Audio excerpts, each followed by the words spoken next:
अस्सलामुअलैकुम everyone, hope you all are fine and doing great. तो आज हम डिस्कस करेंगे शोल्डर जॉइंट की एनाटमी डिस्कस करेंगे। उसके बाद हम इसकी मूवमेंट्स देख लेंगे, इसमें कौन कौन सी इंजरीज आ जाती हैं, कौन कौन से मसल्स आ जाते हैं, वो सब कुछ इस वीडियो में हम डिस्कस करेंगे डिटेल में। शोल्डर जॉइंट को हम कहते हैं ग्लिनोह्यूमरल जॉइंट, और इसको हम बॉल एंड सॉकेट जॉइंट भी कहते हैं। ये किसके बिटवीन होता है? हेड ऑफ ह्यूमरस के और ग्लिनॉइड कैविटी ऑफ स्कैपुला के। और ये हमारे पास मेजर जॉइंट होता है जो अपर लिम्ब का होता है, और ये ट्रंक तक जा रहा होता है। उसके बाद शोल्डर जॉइंट को, जैसे मैंने आपको पहले बता दिया कि इसको हम शोल्डर गिडल में जो है 5 पार्ट्स आ जाते हैं। इसमें ग्लिनोह्यूमरल आ जाता है, सुप्रा ह्यूमरल इसकी आर्टिकुलेशन हो जाती है, एक्रोमियोक्लेविकुलर आ जाता है, स्टर्नोक्लेविकुलर जॉइंट आ जाता है, इसमें स्कैपुलोथोरैसिक आ जाता है। उसके बाद ये इसकी डायग्राम आ जाएगी।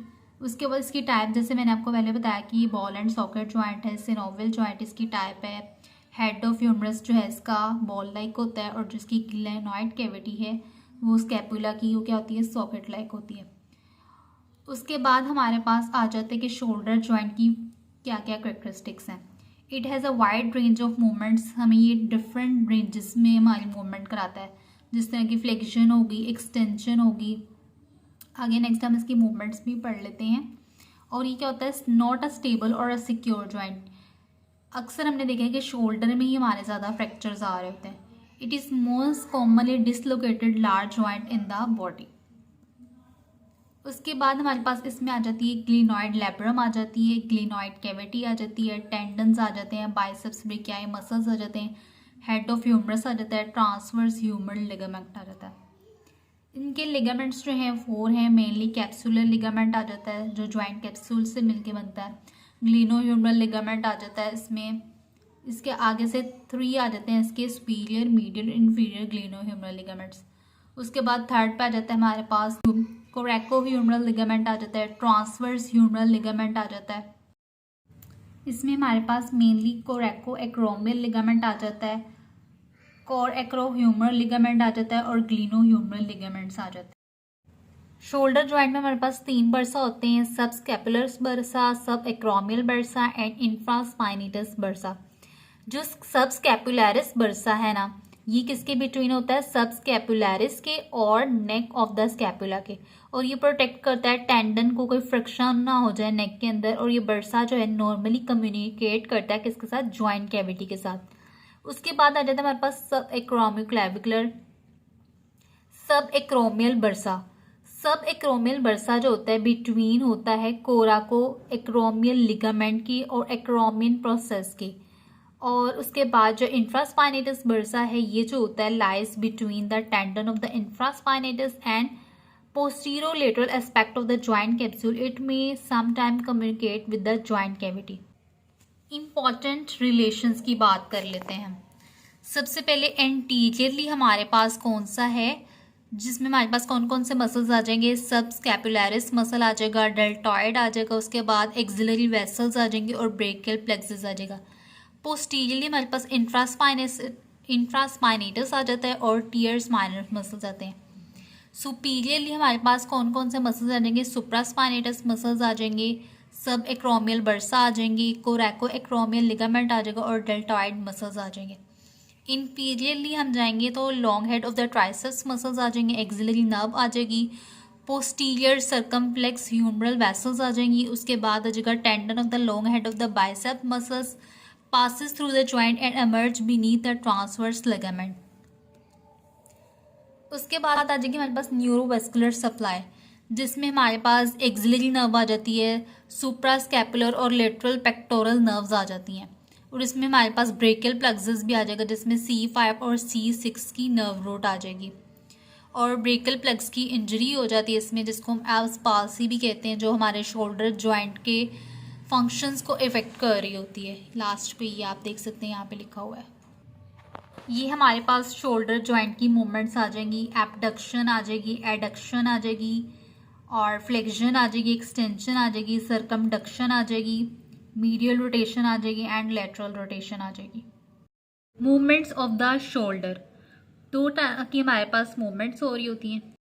शोल्डर पे हमारे दो तरह की मूवमेंट्स होती हैं। एक शोल्डर जॉइंट पे जो मूवमेंट है वो किसके बिटवीन हो रही होती है, ह्यूमरस और स्कैपुला के थ्रू जो मूवमेंट हो रही होती है वो होती है शोल्डर जॉइंट की मूवमेंट। और एक हमारे शोल्डर गिल्डर की मूवमेंट होती है जिसमें कौन कौन इन्वॉल्व हो रहा होता है, क्लेविकल इन्वॉल्व होती है और हमारा स्कैपुला इन्वॉल्व होता है। उस मूवमेंट कौन होती है, शोल्डर गिल्डर की movement. Movements of the shoulder joint.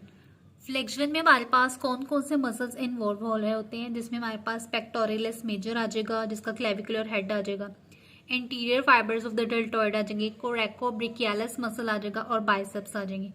Extension में कौन कौन से मसल्स इन्वॉल्व हो रहे होते हैं, जिसमें पेक्टोरियलिस मेजर है, पोस्टीरियर फाइबर्स ऑफ डेल्टॉइड हैं, टीयर्स मेजर है, लेटिस्मस डोर्साई। एब्डक्शन में कौन कौन से मसल्स हैं, सुप्रास्पाइनेटस हैं, डेल्टॉइड फाइबर्स हैं, डेल्टॉइड की मिडल फाइबर्स आ जाएंगे और ट्रेपीजियस एंड सेरेटस इंटीरियर।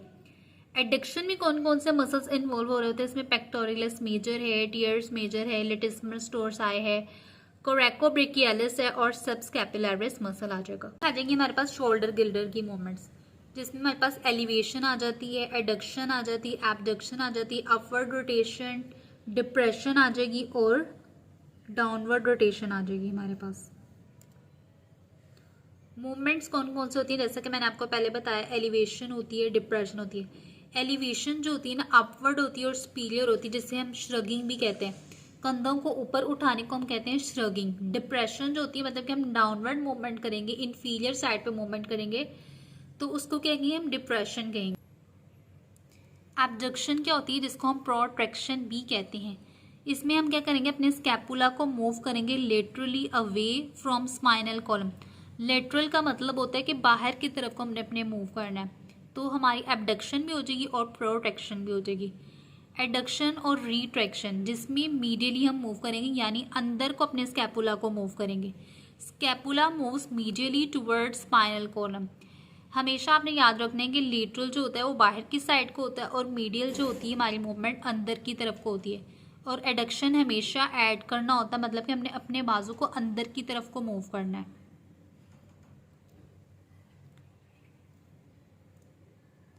उसके बाद हमारे पास आ जाती है upward rotation, turning glenoid fossa upward and moving inferior angle superolaterally away from the spinal column.